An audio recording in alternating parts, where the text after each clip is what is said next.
Today, it's an exciting day for me in the world of sci-fi steampunk locomotives. The locos and the wagons and coaches are already out, and now, very shortly, guess what else is coming? Things like this. That is the Fogg checkpoint bridge, and they're slightly modified buildings. All of these, this one is one of my favourites, the indicator box, the track indicator box. It's a signal box with some additional components on it. That's actually the most expensive component in the range. There's also a dinosaur stud farm. Of course, steampunks have dinosaurs in their world. There's also the tea and urn factory, because tea is a very important part of steampunk lore. And then we have Wells Halt, because you've got to have a halt, haven't you? And that's the front of that. And of course there is time travel involved. Steampunks enjoy time travel, and why not to holiday destinations? This is the time travel holiday homes building. And so I was asked by Hornby to design 6 buildings utilising their range. They had to kind of fit in the box, and there are other requirements, design and production constraints. And together as a team we collaborated and made this range. Now, originally I had everything coded blue to match the components on the wagons and other things. It was felt that maybe the blue should be grey on some of the buildings, so now they've turned to grey. It's a very similar colour though to the blue, so I was fine with that. And this is how the discussions went with Hornby. Things were changed, modified. There were lots of pipes on some of the items, such as this one, that stuck out, and they had to be removed for production because it would cost a lot more to produce those as individual elements and stick them on. I got that, and we made a colour coordinated range that looks really smart. These are essentially though buildings for you to modify extra if you wish to. These are just to get you going. There are some detail parts on them, and then there's some overtly steampunk cogs and gears on the other sides, just to shout out at you, this is steampunk, because otherwise they just look like buildings with things on and it didn't really look steampunk. So this was a modification of existing buildings just to give them a steampunk veneer, and you can add more to it if you wish. I certainly am going to on some of these. But let's have a look at these and see what you get. These are really nice just as they are, and I've already used them on the Hornby demonstrator layout to good effect, every single one. This is Wells Halt steampunk building from the Bassett-Lowke range. This is essentially a halt, a good place to stay, rest up and take stock of your stock. This I've put onto a Hornby demonstrator layout.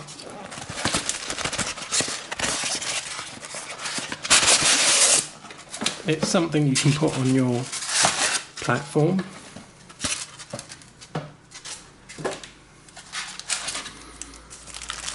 The thing with these buildings, and they're all pretty much designed the same, is that they have details on some sides and then steampunk emblems on the other. And the reason for that is the emblems shout out at a distance. This is a steampunk science fiction layout. The details are there though to make the building look something different, something a bit more science fiction. Here are some stickers. They used to be gears that I put on, watch parts, but are now stickers, and that's fine. It's just a little piece of simple decoration, but here is some of the more detailed elements, and these are not painted up, so you could paint them up and pick out those details.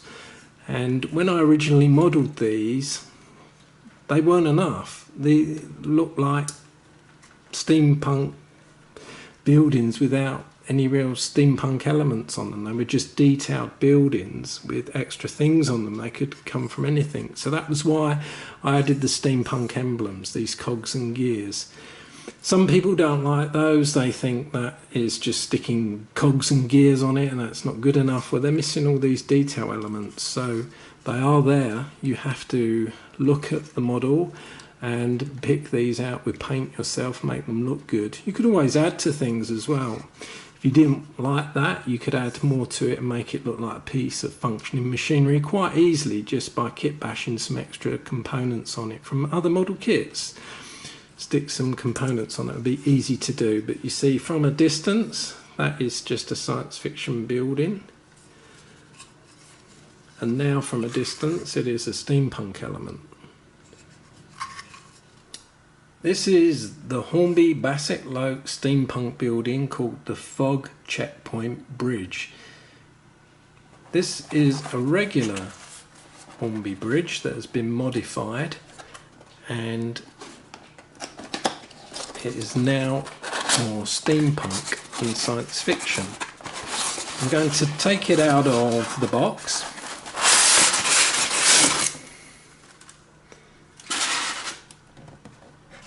This is a very nice piece of packaging, and it's actually got some description on it which says every key stage of the T-routes are marked by the Fogg bridges.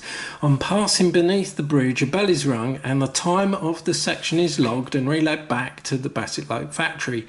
Once a complete route is finished, all sections are totaled and the fastest train wins the contract. And of course this is key in the storyline that I've created.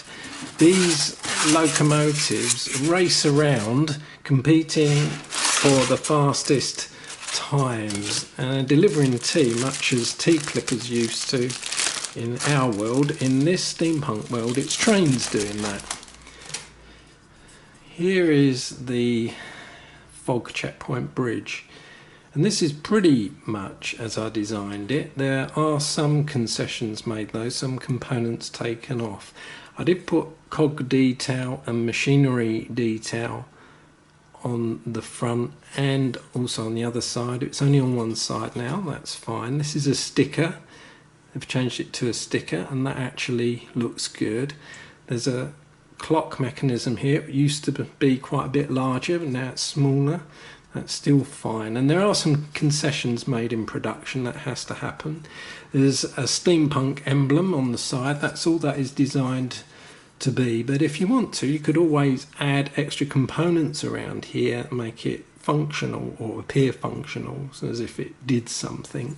But it's really designed to shout out at a distance, I am steampunk. The rest of it is more detailed, but subtle detail. It looks like a regular bridge at first, and then when you look closely, you see it's actually part of a science fiction world.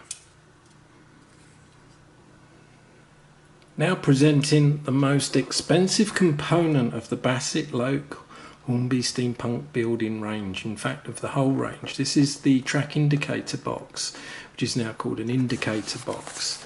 This says you've reached your destination. The Bassett-Lowke indicator boxes are the public hub of the industry with tea trading points and tea rooms. Pop in to buy your stock for sale or just a friendly chat over a cup of Rosy Lee and a slice of walnut cake. Of course, these are also the destination of all the train races. Of course, signal boxes also operate signals, and these can be put on your layout in any fashion, in any place, anywhere you want. Of course, with a science fiction model, there's no right or wrong.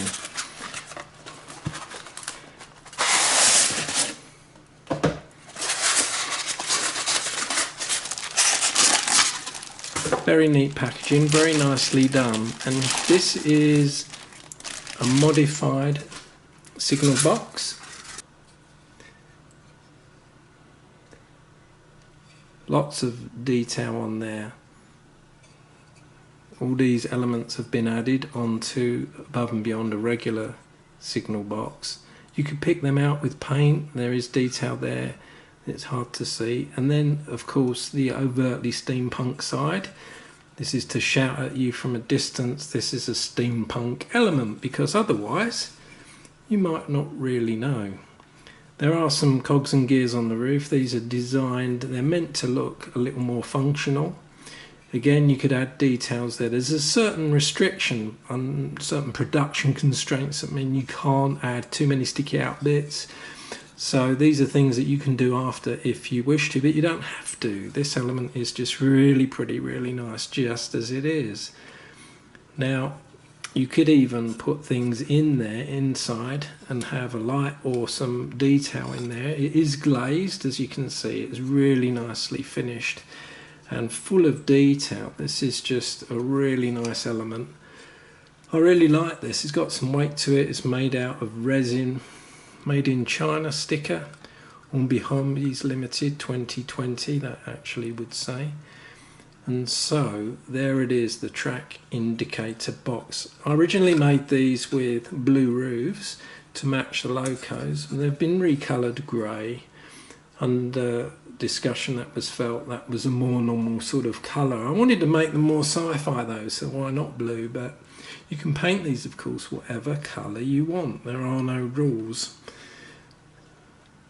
Time travel holiday homes from the Bassett-Lowke Steampunk building range. Now, what is this all about?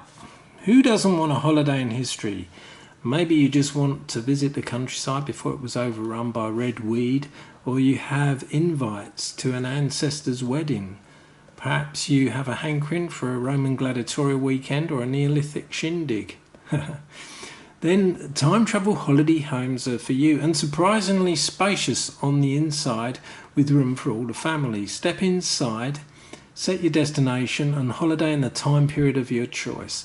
Please remember to turn off pool tools on leaving the cottage, as time leakage can cause countrywide anomalies, and of course things do travel through the pool tools if you forget to do that, and you can find yourself with all sorts of weird and wonderful creatures in your current time period. Opening this up, and we find our time travel holiday home. Of course, a modified regular Hornby building. This is quite a large building. It's got some details stuck on the side. It also has some overtly steampunk cogs again. And these are just to shout out from a distance. This is a steampunk world. Of course, you can see it's glazed. You could put figures in there, lights. It would be easy just to detail those up with some figures on the inside. A nice solid resin piece. It's got some weight to it. These buildings retail for around the £30 price bracket. There are some £20-ish sort of price buildings as well, and also the steam track indicator box is the most expensive at £42, but this is time travel holidays. Now, of course, you could call this building whatever you want. It is nice in that regard. We're just giving you an idea with the packaging as to what it could be used for, but this could really be for anything. So if you fancied creating another type of steampunk building, then go ahead and do it. You can also add extra components to these cogs and gears, make them look more functional. Have a piece of machinery sticking out, perhaps a docking portal for some vehicles. There's all sorts of things you could do here. From the Bassett-Lowke Steampunk building range, the Dinosaur stud farms. Now, of course, dinosaurs are an important part of steampunk culture, so let's read this. Since the arrival of both rogue Cretaceous creatures, dinosaurs that slip through the open time stream, and the eco-warriors, plantation owners have had to protect their crops from scavengers. Dinosaurs go crazy for the tannins in tea.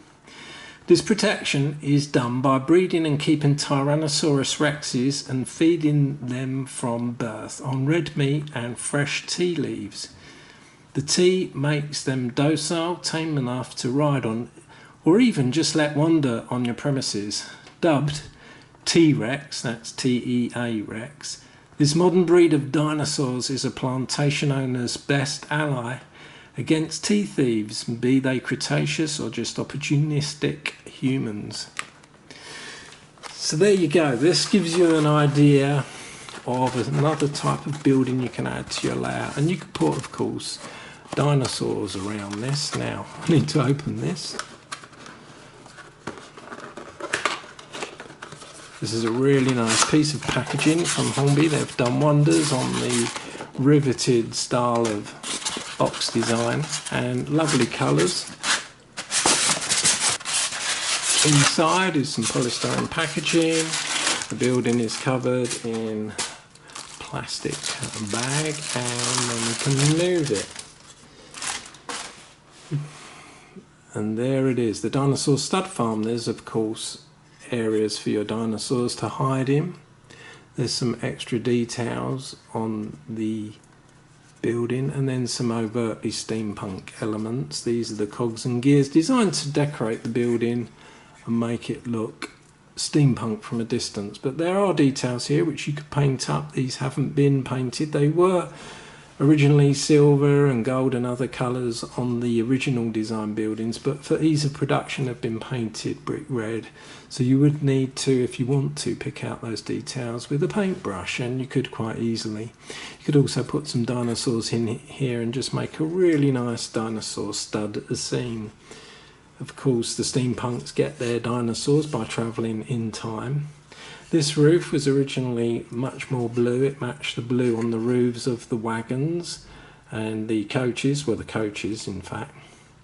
Now it's more of a blue-grey. It was felt grey was a more normal sort of roof colour, and so went for a grey, but this is actually a blue-grey. So it's kind of nice because there's still some of that blue in there. That is the dinosaur stud farm.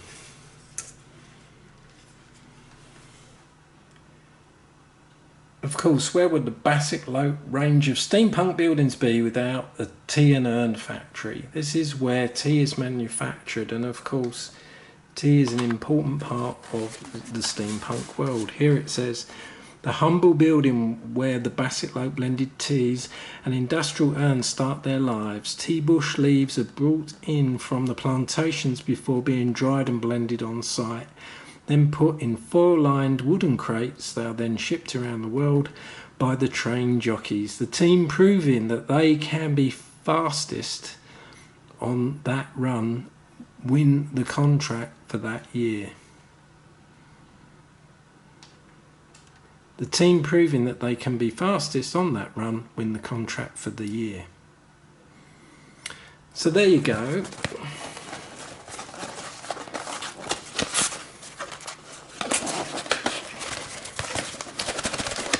Take this out. The packaging is really nice. This particular box has got slightly damaged in transit.